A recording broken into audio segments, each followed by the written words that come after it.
13 رکعت ہے تو اس میں 5 وتر ہے، تو اس طریقے سے وہی 8 رکعت جو ہے اس سے زیادہ نہیں پڑھتے تھے، چاہے رمضان ہو یا غیر رمضان ہو، اور اسی کو قیام اللیل کہتے ہیں۔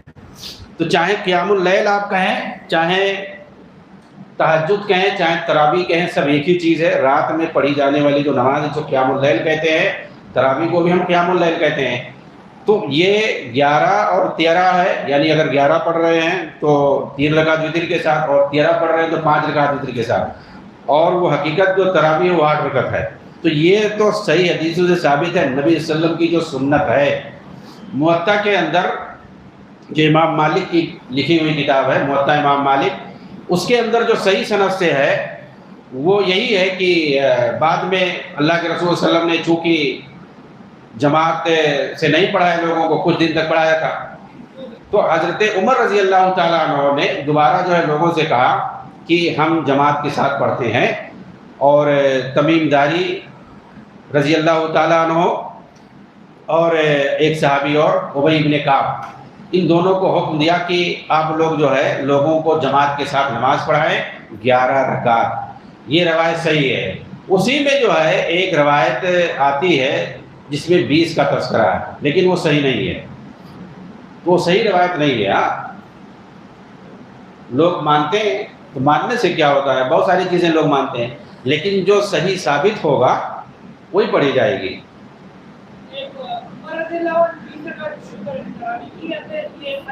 11 جو صحیح ثابت ہے وہی مانا جائے گا نا، 20 کو کہا جائے گا؟ ارے بھائی میں کیا کہہ رہا ہوں، 11 ثابت ہے، جو ثابت ہے صحیح سند سے وہ 11 ہے۔ 20 رکعت کی بھی روایت آتی ہے لیکن وہ صحیح سند سے نہیں ثابت ہے، یہ اصل ہے۔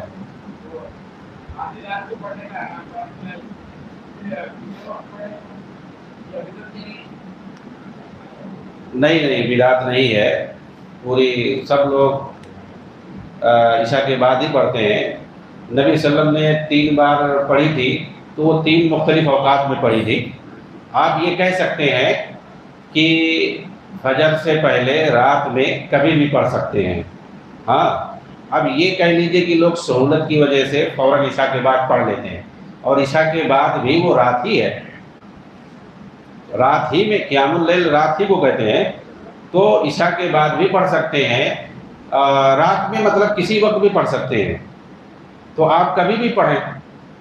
آپ اگر جو مسجد کے ذمہ داران ہیں، مصلیان ہیں، اگر طے کر لیں کہ ہم جو ہے عشاء کی نماز پڑھ کے چلے جائیں گے اپنے گھر میں، واپس ہم 12 بجے آئیں گے، تراویح کی نماز ہوگی، کوئی مسئلہ نہیں ہے۔ اگر آپ اتفاق کر لیتے ہیں سارے لوگ، 1-2 آدمی سے تو ہوگا نہیں، اگر اتفاق کر لیتے ہیں تو صحیح ہے، کوئی مسئلہ نہیں ہے۔ تو یہ ہے کہ اپنی سہولت کے لیے جب اتفاق آپ کر لیں ہو جائے گا۔ ہاں بولیے۔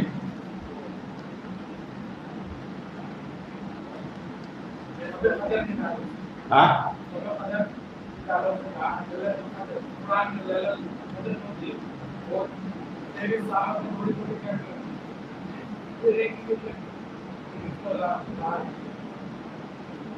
قرآن شب قدر میں اتری تھی، 23 سال میں کیسا اتری؟ ہاں کل جو ہے اس پر بات آئی تھی۔ ہاں تو یہی بتایا گیا تھا کہ یک بارگی جو قرآن اترا ہے یہ لوح محفوظ سے دنیاوی آسمان پر اتر گیا، اور یہ جو یک بارگی اترا ہے اسی کی فضیلت ہے۔ یہ جو تذکرہ کیا گیا ہے 3 جگہ قرآن میں اس کا ذکر آیا ہے، یک بارگی لوح محفوظ سے قرآن اترنے کا جو ذکر ہے وہ قرآن میں 3 جگہ ہے۔ ایک تو سورہ بقرہ میں ہے شہر رمضان الذی انزل فیہ القرآن، یہ رمضان کا مبارک مہینہ جس میں قرآن نازل ہے، تو اس میں مہینے کا ذکر ہے۔ اور سورہ احقاف کے اندر غالباً انا انزلناہ فی لیلۃ مبارکہ انا کنا منزلین امرا من عندنا، تو یہ جو آیت ہے اس سے کیا مطلب ہے، رات، لیکن مطلق رات، ایک مبارک رات میں ہم نے قرآن کو اتارا ہے۔ تو ایک مبارک رات میں قرآن کو اتارا مطلب ایک ساتھ اتار دیا، رمضان کے مہینے میں وہ مبارک رات ہے، اس کی مزید جو تشریح ہوتی ہے وہ سورہ قدر سے ہوتی ہے. انا انزلناہ فی لیلۃ القدر، ہم نے اس قرآن کو اتارا ہے لیلۃ القدر میں، قدر والی رات میں. اور لیلۃ القدر کسے کہتے ہیں، کون سی رات ہے یہ؟ تو لیلۃ القدر کون سی ہے؟ صحیح بخاری میں اور دوسری روایتوں میں اللہ کے رسول نے بتایا کہ لیلۃ القدر کہاں ہے. کچھ لوگوں نے ایک ہی رات کو مان لیا ہے جسے 27ویں رات، ایسا کچھ حدیث میں نہیں ہے، کسی حدیث میں نہیں ہے. نبی صلی اللہ علیہ وسلم سے کسی حدیث میں یہ ثابت نہیں ہے کہ 27ویں رات جو ہے وہ لیلۃ القدر ہے.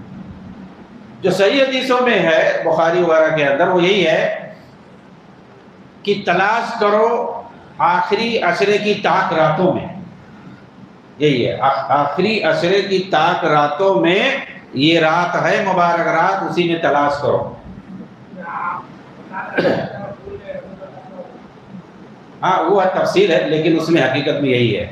آپ جو ہے بالتعین بتانے کے لیے آ رہے تھے لیکن آپ نے کہا کہ تم لوگ آپس میں باتیں کر رہے تھے، اسی وجہ سے مجھے بھلا دیا گیا، اور شاید اسی میں خیر ہے کیونکہ پورا اسرا لوگ جاگتے ہیں. تو تاک راتوں کی آپ نے صراحت کی ہے کہ آخری عشرے میں تاک راتوں میں اس رات، اس مبارک رات کو تلاش کرو.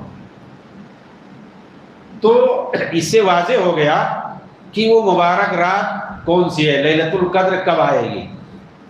جو آخری عشرے میں تقریباً 5 تاک راتیں ہوتی ہیں انہی میں ہے، لیکن بالتعین کون سی ہے، 21ویں ہے، 30ویں ہے یا 25 ہے یا 27 ہے یا 29 ہے، کون سی ہے اس میں مطلب کہیں کچھ ذکر نہیں آیا ہے تعین کے ساتھ. اس لیے ہمیں ان 5 راتوں کو جاگنا چاہیے. بلکہ اسلاف میں تو ایسا کرتے تھے تمام راتوں کو، یعنی پورے عشرے کو جاگتے تھے. تو جو بھی ہو لیکن تاک راتوں کو بہرحال نہیں چھوڑنا چاہیے. تو یہ جو ہے پورے قرآن کے اترنے کی بات ہے، اور اسی کی فضیلت بتائی گئی ہے. قرآن کے نازل ہونے کی وجہ سے یہ رات مقدس ہو گئی ہے، مبارک ہو گئی ہے، اور اس کی فضیلت بتائی گئی کہ 1000 مہینوں کی عبادت سے یہ بہتر ہے.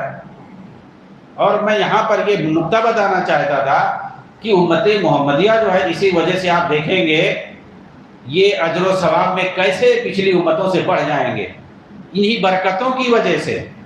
ایک نیکی کرتے ہیں تو اللہ تعالیٰ نے وعدہ کیا ہے کہ ہم ایک عمل کرنے کا 10 نیکی دیں گے، بڑھا کے اللہ تعالیٰ اجر دیتا ہے اس امت کو. اللہ کے رسول نے فرمایا کہ ایک نماز کوئی پڑھتا ہے جماعت کے ساتھ تو اللہ تعالیٰ اسے بڑھا کے 27 گنا کر دیتا ہے، 27 گنا ثواب ملتا ہے.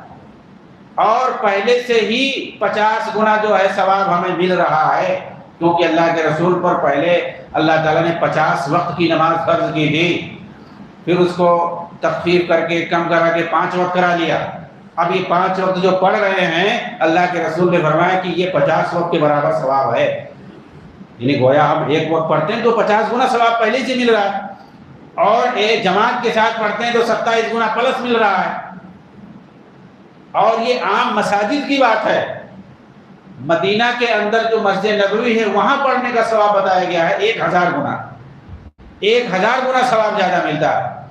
بدعتی جو ہے اور دوسرے 50,000 کہتے ہیں وہ صحیح روایت نہیں ہے.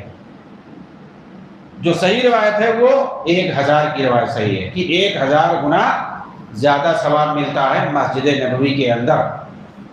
صلاۃ فی مسجدی ھذا 1000 صلاۃ الا المسجد الحرام فإن الصلاۃ فیہ 100,000 صلاۃ. اللہ کے رسول نے فرمایا ہے صحیح بخاری اور مسلم کے اندر، یہ صحیح روایت کہ میری اس مسجد میں جو نماز پڑھے گا اس کو 1000 بڑھا کے اللہ ثواب دے گا، سوائے مسجد حرام یعنی مکہ کی مسجد، کہ وہاں جو پڑھو گے تو اللہ تعالیٰ 1,00,000 گنا زیادہ ثواب دے گا.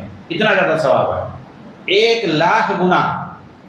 لوگ جاتے ہیں حج کرنے، کیا کرتے ہیں، شاپنگ کرتے ہیں، دوڑ دوڑ کر کے عمرہ کریں گے دوسروں کے نام سے، اور عمرہ کر کے دوسروں کے نام سے آئیں گے، تھکے ہارے سو جائیں گے.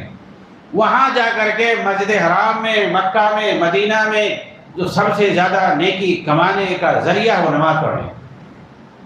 وہاں جائیں تو سب سے زیادہ نماز پڑھیں، اسی میں ثواب ہے. سب سے زیادہ نیکی اسی میں ہے، نماز پڑھنے میں، اور کوئی کام کرنے میں اتنی نیکی نہیں ہے.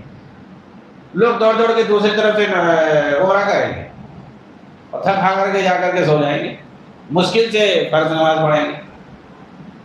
تو زیادہ، اور مدینہ جائیں گے تو شاپنگ زیادہ سے زیادہ کریں گے. تاریخی مقامات کون سے، ان کی زیارت کریں گے. یہ سب کہاں سے بھائی حدیثوں میں آیا ہے کہ تاریخی مقامات کی زیارت کرو. تو مطلب جو ثواب کمانے کا ذریعہ ہے زیادہ سے زیادہ نماز پڑھنا مسجد نبوی کے اندر، مسجد حرام کے اندر، یہ لوگ نہیں کرتے ہیں، بہت کم لوگ کرتے ہیں. تو ہمیں سب سے زیادہ اس پر دھیان دینا چاہیے. اب دیکھیے 1,00,000 گنا ثواب کماتا ہے آدمی ایک رکعت پڑھ کر کے. 1,00,000 گنا. اگر ایک سال کوئی وہاں رہ کر کے نماز پڑھ لے کتنا زیادہ ثواب پا جائے گا. اس کی عمر چاہے 1,000 سال کی کوئی جیے تو بھی نہیں ہو پائے گا، اس سے بھی زیادہ ہو جائے گا. تو کہنے کا مطلب یہ ہے کہ امت محمدیہ میں ثواب کو بڑھا چڑھا کر کے اللہ تعالیٰ نے دینے کا وعدہ کیا ہے. ایک حدیث کے اندر ہے کہ اللہ تعالیٰ ہر نیکی کا ثواب 10 گنا دیتا ہے، اور اس سے بھی بڑھا کر کے 700 گنا تک کر دیتا ہے. جسے خوش ہوتا ہے غازی اسی حساب سے 700 گنا تک کر دیتا ہے. تو یہ اللہ تعالیٰ کی مرضی ہے. جی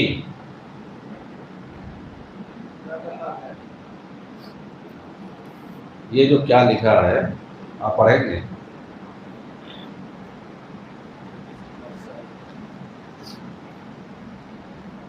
کہیں پر 20 رکعت تراویح، کہیں پر 8 رکعت تراویح پڑھنے کی وجہ عمر بن خطاب کیا بولے. وہی ہے وہ جو بچہ سوال کیا ہے. تراویح کے بارے میں 8 رکعت 20 رکعت، اس کا جواب میں نے دے دیا ہے.